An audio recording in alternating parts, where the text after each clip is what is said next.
On today's episode of the Box2box podcast, we continue the off-season mini-series to find the top 5 Premier League players in every position. Today's episode was a tough one and we started with centre-midfielders. On to the podcast we go.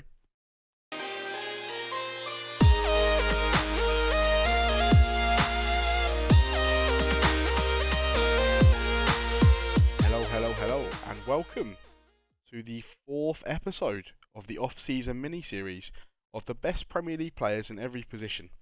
On today's episode, the guys will go through the top 5 centre midfielders in the Premier League era. This has probably been one of the most toughest ones that we've done yet. Once again, I'm joined by Reza. How's it going, buddy? Yeah. I'm looking forward to this one. I think there's going to be a lot of not disagreement, maybe necessarily between the two. I mean, I have no idea what you've got. Obviously, you've got no idea what we I've both got. have no idea what each one's got. But I think just generally for our listeners, I think there's going to be just a lot of disagreement for this because this has been the hardest so far, and I think it's probably going to be the hardest. Full stop. Yes. Yeah, no, I can see what you mean. So yeah, it's going to be interesting. I'm looking forward to hearing what you've got. Yeah, no, it should be very good. This one was probably one of the most stressful ones I think we're ever going to have to do. In terms of so many players that, if anyone has listened to the previous one, I always write down a list and then whittle it down to the top 5. I had about 17 names on my list and was trying to dwindle it down to the top 5, which now I have dwindled it down to the top 5 finally. So yeah, we'll start off as always. Rez goes first, I'll go afterwards. We'll do from 5 to number 1. So Rez, please tell me, what is your number 5? Why don't we mix up a little bit? We'll do 5-5, 4-4, 3-3, 2-2-2. Just because I want to see who you've got earlier than waiting. I can go first if you really want me to, mate. It doesn't bother me. I'll tell you what. Let's flip it round then. I'll go first, then you you go second. Then yeah. Yeah. Okay, no problems then. Happy to go first. So, go on then. Right. My number 5 is Frankie Lampard. Okay. The massive discussion of Scholes, Gerrard, Lampard will go on till the end of time. In terms of our generation, 3 of the best centre midfielders that possibly you could say that England really ever had, and they all played in the same era at the same time. So it's very, very hard to go between all 3 of them. Frank Lampard, I didn't want to have a top 5 list without having Frank Lampard in there. To be Chelsea's highest goal scorer as a centre midfielder is quite crazy in my books. To have over 200 goals from centre midfield is absolutely mental. And I believe he was an unbelievable centre midfielder. Yeah, the king of arriving late and scoring a goal was almost Frank Lampard. Yeah, I couldn't have a top 5 without him in my top 5. That's yeah. You're 100% right. There's no way you could leave him out. His goal scoring exploits speak for themselves. He was superb for Chelsea, and I say he was a massive part of that incredible Chelsea team. He was a catalyst for their spine. Him and John Terry were Mr. Chelsea, both of them. Forget he moved to City. Forget that. That doesn't matter.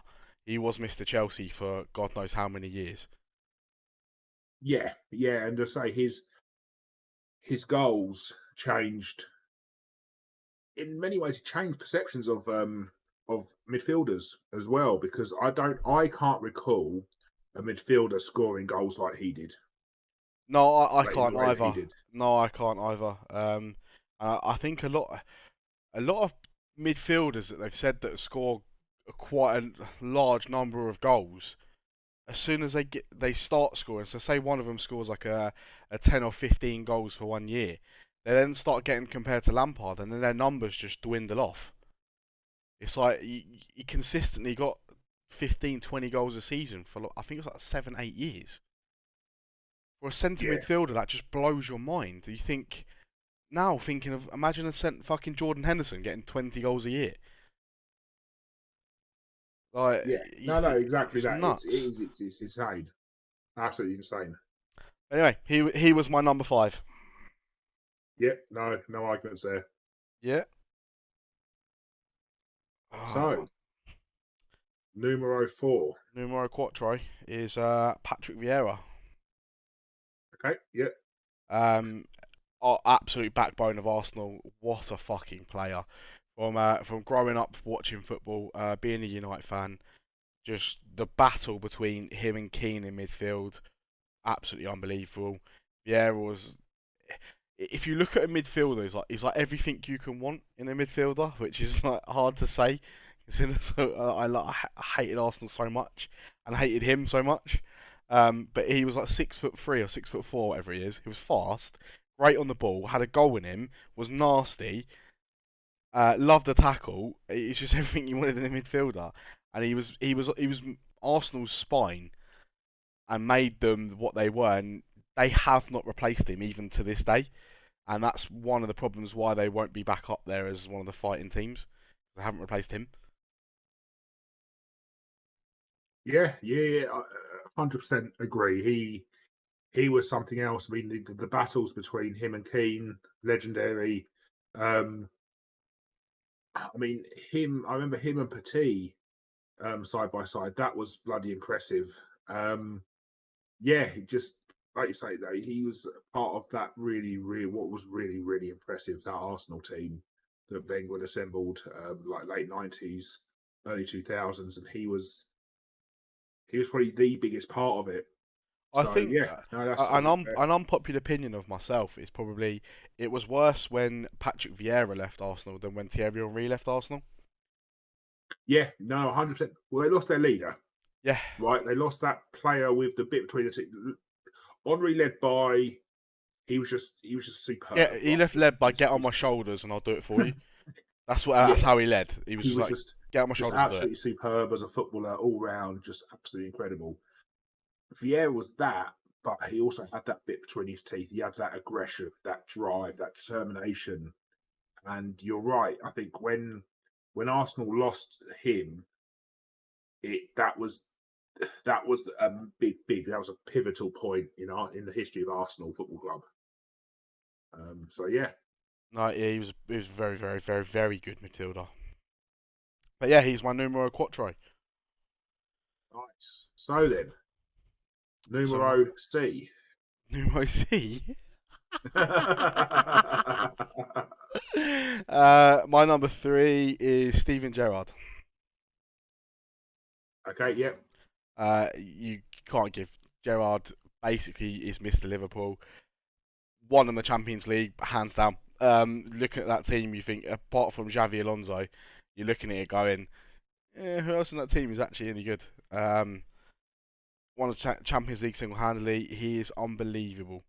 Of a footballer, that's the only thing I can say to describe him. He's unbelievable. It pains me so much being a United fan, but you can't.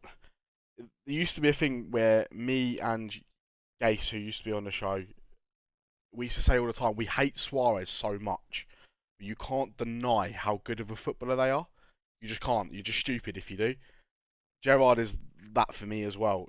I hate him so much because he's Mr. Liverpool, but I'm never ever going to deny how good of a footballer he really was, and for how long he did it for. Um, to turn down United, to turn down Chelsea, and go and play that football there, and just to stay with Liverpool for so long like he did, and to still be Mr. Consistency every week, week in, week out. He can score from 30 yards. He can score a tap. He can score a free kick. Score a penalty. You need a big moment, he'll turn up. Yeah, he was unbelievable. Yeah. His passing range as well. Yeah, I growing up, I used to I always used to attempt one of the passes that he used to do because he almost used to hit down on the ball, yeah. keep it low, and it's that driven It's like pass. cuts the grass Where as he it just slides. yeah, Oh um, yeah, and absolutely incredible. Like just a superb footballer. He was he had everything, literally everything. He was tough tackling, box to box, like you say. He had an eye for a goal, um, and he had that drive and determination, which it, it, he was Liverpool for a period of time. You think of the Champions League final, AC Milan, right?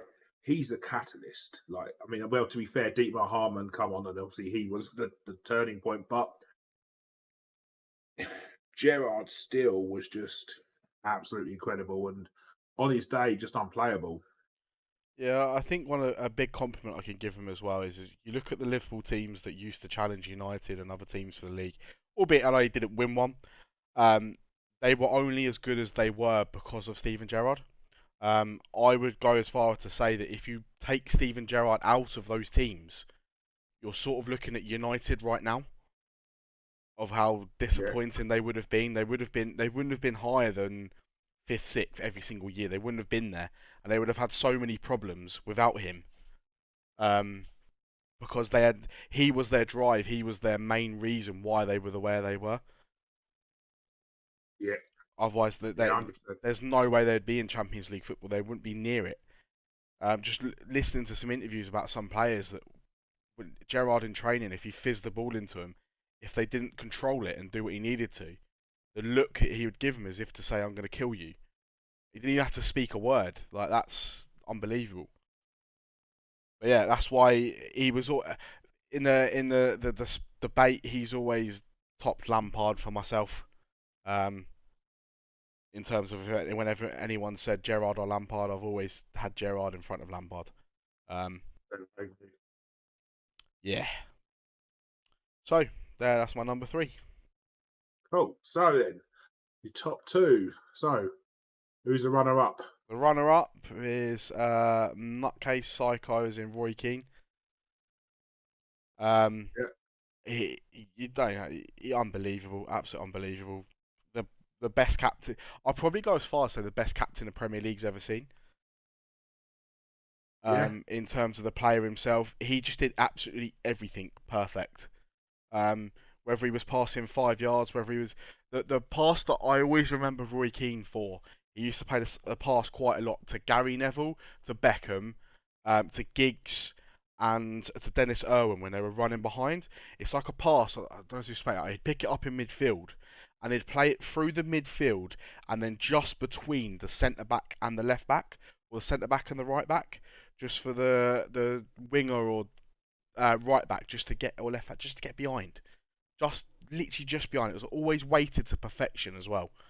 Um, and I don't think Roy Keane gets given as much credit for that. I think everyone just looks at him as a bit of a psycho and a bit of a nuts tackler, but he could play football. And you wouldn't be captain of Manchester United for that long without being able to play football.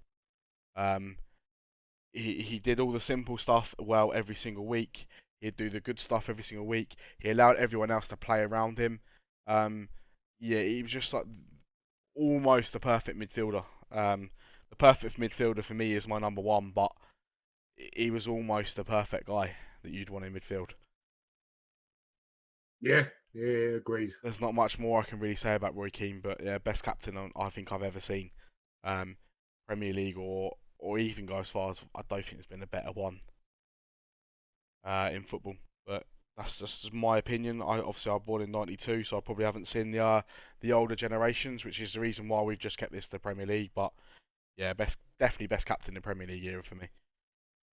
Yeah. That wraps my number two. Right. So then, well, I think I know who's going to be your number one, but just for those listening, go on God, then. God's the greatest footballer to ever live, greatest English midfielder to ever live. Paul Scholes, hands down by far, and the best midfielder. Gerard Lampard Scholes for me. Scholes every single day of the week, twice on a Sunday. Um, he's unbelievable footballer.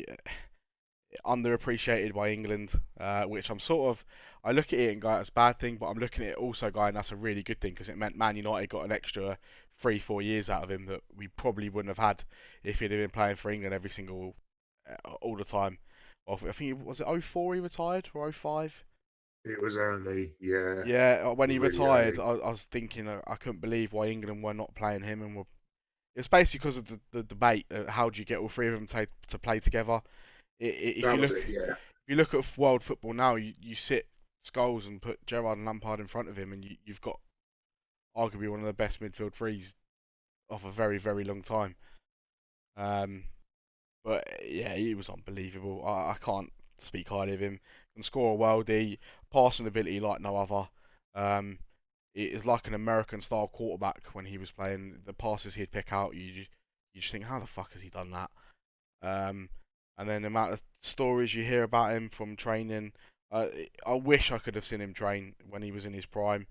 Just like I saw Ben Foster talking about it once when he was doing a training session, one of his first ones at United, and Scholes did something unbelievable, and Ben Foster under his voice just went, "Wow!" And then the goalkeeper coach just literally just didn't bat an eyelid. What, Scholesy, was it? And Foster was like, "Yeah, how did you know?" He goes, "Yeah, does it all the time." And it's like carries on as if it's normal, but he was a freak of nature to me. And yeah, Scholes was always going to be. Scholes was my number one when we first decided to start doing these lists. He was the first name I had on all of them, Yeah, I going can from every appreciate that. position. And I've loved, but it might be because I've loved Scholes since I was a little kid. But he's always my number one. Yeah, fair. Right, sound that does my list. No So, arguments here. well, fair enough. I'm happy that there's no arguments, unlike the one we filmed recently with.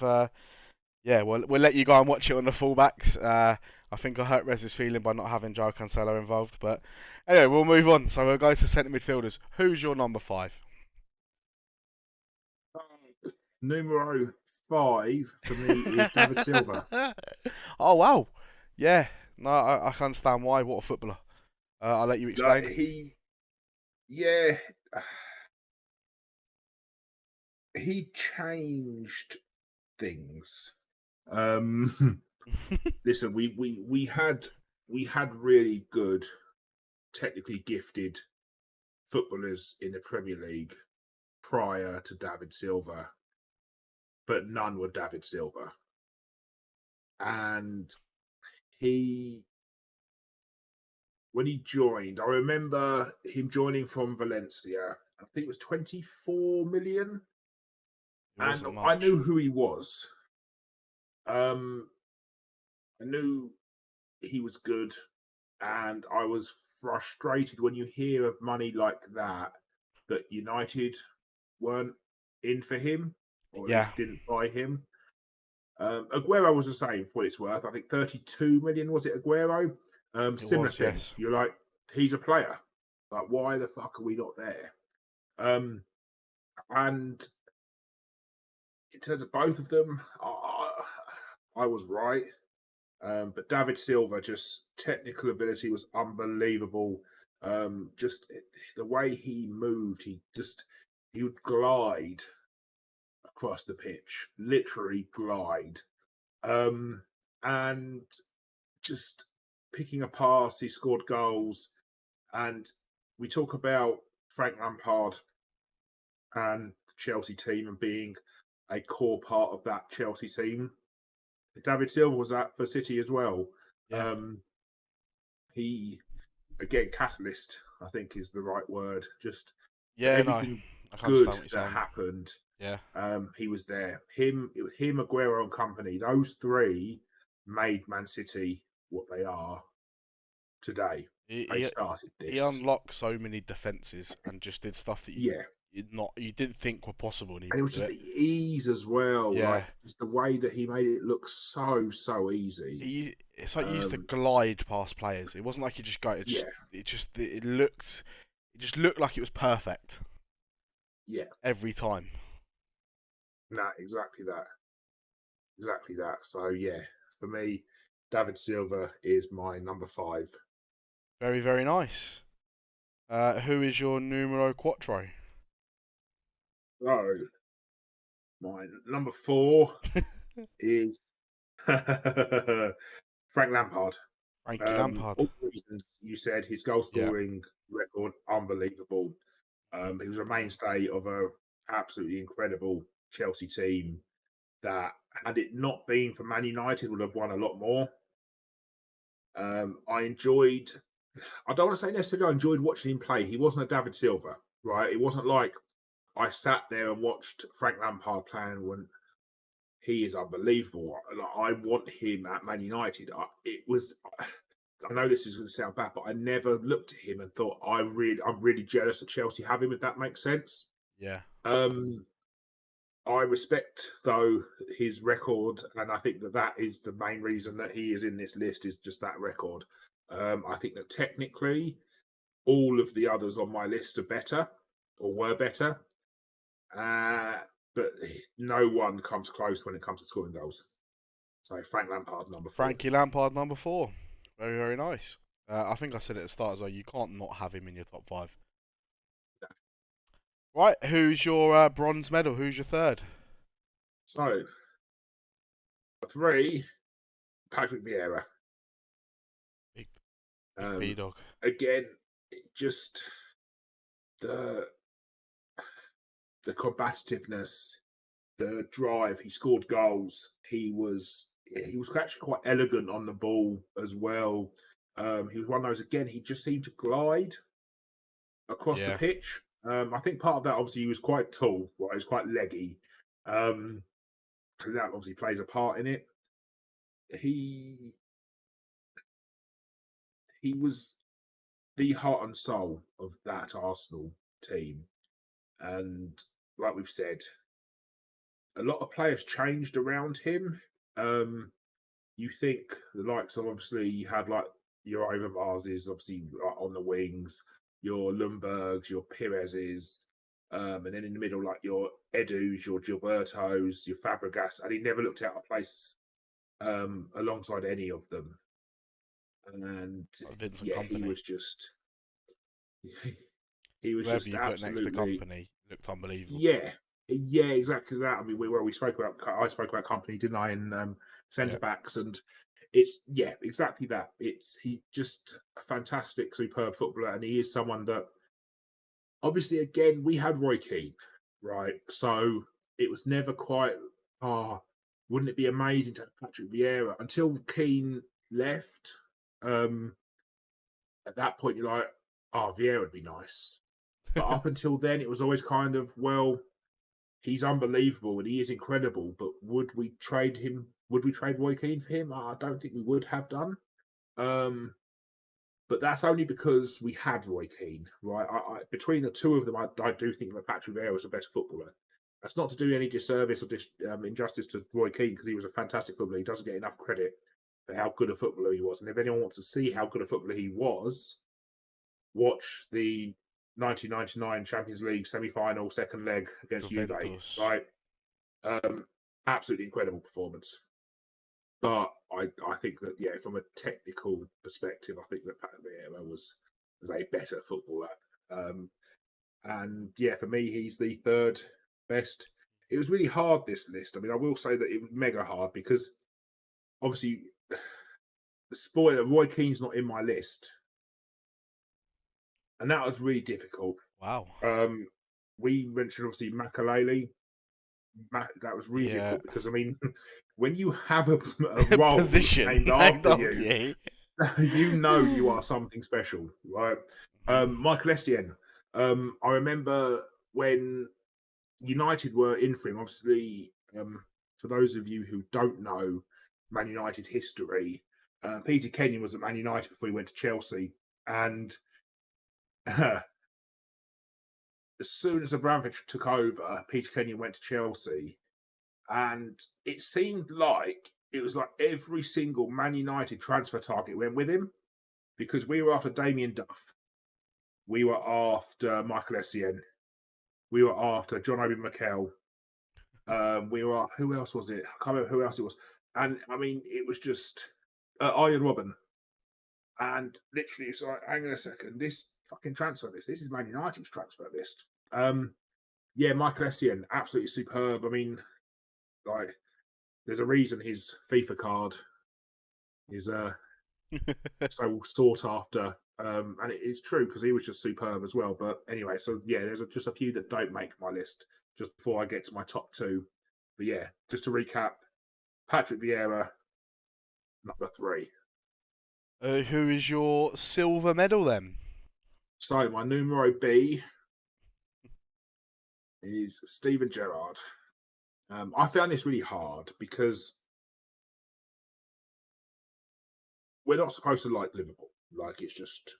That's what I was saying. But he was the one. Like, as in, if there was, there's very few players, footballers that I look at that other teams have that I'm like, I wish he played for United. Um, he is one of them. He was, he had everything. His passing ability was incredible. It was the way he struck a ball as well. Free kicks, he had goals in him, and it was the drive, the determination. Defensively solid as well, really good defensively. Just so, he was just superb, just absolutely superb. So yeah, Steven Gerrard number two. I found it really difficult because it was a real toss up between my one and two. Different attributes, some similar, like in terms of passing ability and everything. Um, but yeah, my number one just edges it, and it is close. It's only just. Yeah. So put the suspense off. Who is your number one? Same as yours, Paul Scholes. There isn't really much else to say. In all honesty, he absolutely incredible footballer, technical ability, just something else. Yeah. Absolutely something else. The pass. I mean, I remember when he retired, and then he came back, and he was the difference. He was the reason that we won the league that year. He came back, and he took it to Man City. Um, and just yeah, absolutely, absolutely incredible. Um, I don't think he was appreciated as much while he was playing, and I think you look at England. I think that's a perfect example. How his treatment by England, forcing him out to the left. I think a lot of people beat him because um, he retired early, but he retired because he wasn't getting in the team. And to be fair to him, he was just like, well, if I'm not going to play, what's the point? They're not even going to pick me or choose me to be part of the squad when the others aren't available. I think it's a massive, massive issue. I mean, him and Gerrard could have played together. Him and Lampard could have played together. I don't understand why there was this whole, oh, it has to be Gerrard and Lampard. It's It because has to be the stereotypical it had to be 4-4-2. So you could only have two centre midfielders. You couldn't have three. The answer would have been to have played 4-3-3, played all three of them in the middle, and then to have Beckham right wing, have Joe Cole, I believe it was at the time, left wing, and then Rudy up top. Yeah. And then you get your goals from Lampard, you get your goals from Gerrard, Scholes, Beckham, Cole, and Rooney. All of them were going to chip in at some point. That's how you get all of them in. Yeah, yeah, no, I agree. But anyways, it's done now. It's history. But yeah, it was Paul Scholes number one. All Scholes. Yeah, this is one. It was one of the hardest ones in terms of stressful, in terms of sheer number of players that you could put in the list. KDB, we haven't mentioned Kevin De Bruyne. Yeah, yeah, he well could have been in the list. Just trying to think of other name. Michael Carrick, unbelievable midfielder once again. Luka Modric. Um, there's a number of midfielders that you could have. Xavi Alonso could have been in the list. Um, N'Golo Kante could have been in the list.